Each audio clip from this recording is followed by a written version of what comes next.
Hi everyone, Mia Carberry here. The mental disorder I have chosen to present to you today is borderline personality disorder, or BPD.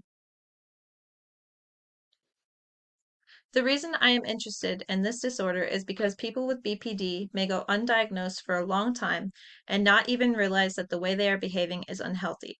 Treating BPD is difficult because medications aren't very effective and BPD are considered to be difficult patients. So what is BPD? BPD is a mental disorder characterized by severe mood swings, impulsive behavior, and difficulty forming stable relationships. Someone with BPD may also experience difficulty regulating emotion, low self esteem, unstable identity, feelings of emptiness, self harm, suicidal ideation, and more. It is a severe disorder that lowers the lifespan of sufferers by about 20 years. So, where does BPD come from? Anyone can develop BPD, but family history, childhood trauma, and people who struggle with other disorders are more likely to develop this condition. It is a disorder of both nature and nurture. According to the Cleveland Clinic, up to 70% of people with BPD have experienced some type of abuse or abandonment as a child. Causes of this disorder include childhood abuse and trauma, such as separation from caregivers, sexual abuse, neglect, or inappropriate family boundaries, family medical history, and socioeconomic status. In Abstract 1, patterns of emotional availability between mothers and young children, associations with risk factors for borderline personality disorder, researchers are examining the effects of different levels of maternal emotional availability on the risk factors for developing BPD. Some key points are that the sample included 70 children ages 4 to 7 years from lower socioeconomic backgrounds. 51% of the mothers had BPD. Researchers measured the mother's responsiveness, structuring, sensitivity, non-hostility, and non-intrusiveness. They also measured the children's over-responsiveness and over-involvement. There were 4 clusters, which included high functioning, low functioning, asynchronous, and below average. The results were that low functioning mothers had smaller support systems and lower income, while children of low functioning mothers had more risk factors for BPD than did children with high functioning mothers. In Abstract 2, the first session matters, therapist responsiveness and the therapeutic alliance in the treatment of borderline personality disorder. Researchers focus on the impact of therapist responsiveness during the first session in building a positive therapeutic alliance. Some takeaways are that the sample consisted of 13 therapists and their 47 patients.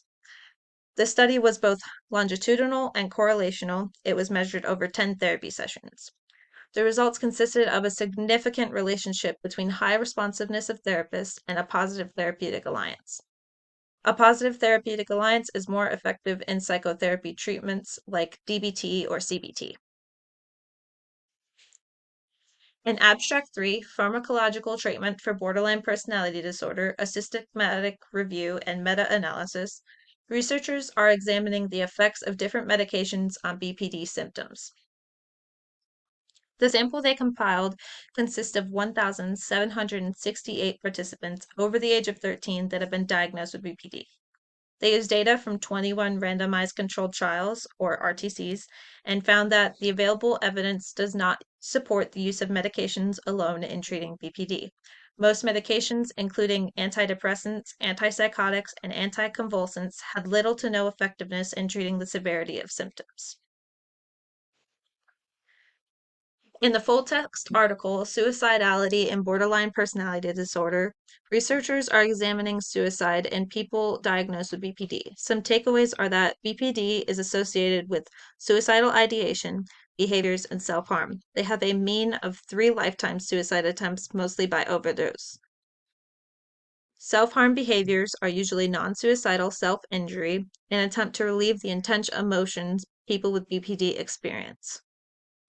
Suicidal attempts usually occur during times of stress, and most are unsuccessful.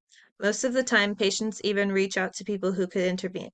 From this, it is inferred that most patients don't want to die, they just want the stressor or intense emotion to stop. Suicides usually occur after long periods of successful treatment. The mean age is 37 years old with a standard deviation of 10 years. In summary, BPD is a severe and debilitating mental health disorder that is difficult to treat. Symptoms include, but are not limited to, difficulty regulating emotions, fear of abandonment, and unstable identity and relationships. People with this disorder have a high risk for suicide attempts and self-harm. The most effective treatment is psychotherapy specified for the individual who is suffering. These are my references, and thank you for listening.